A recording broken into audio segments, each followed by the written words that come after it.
I'm going to be reading a portion from Animal Farm by George Orwell. I feel that this book will be a good fit for the middle school grades that I hope to teach one day. Okay, so I'm going to be starting with chapter 3.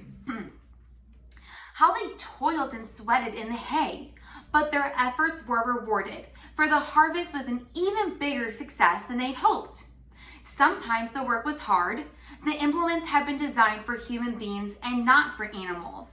And it was a great drawback that no animal was able to use any tool that involved standing on his hind legs. But the pigs were so clever that they could think of a way around every difficulty, and for the horses, they knew every inch of the field, and in fact understood the business of mowing and raking far better than Jones and his men had ever done.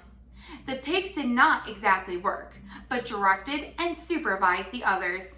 With their superior knowledge, it was natural that they should assume the leadership.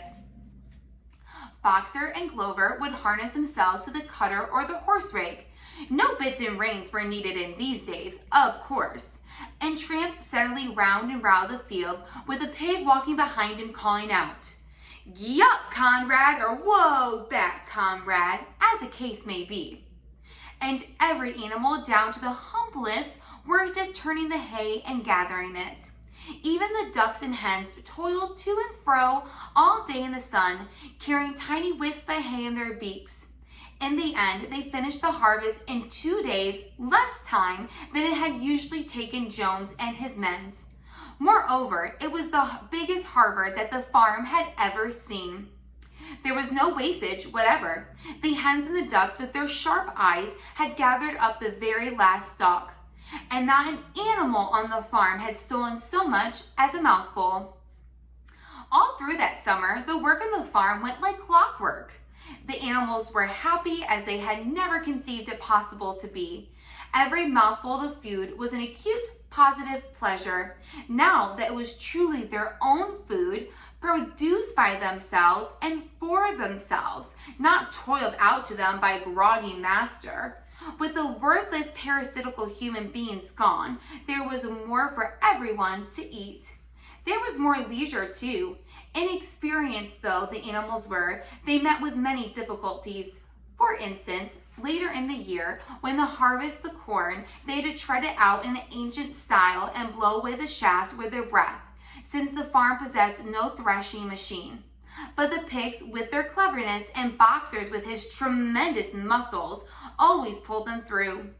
Boxer was the admiration of everybody. He had been a hard worker even in Jones' time, but now he seemed more like 3 horses than one.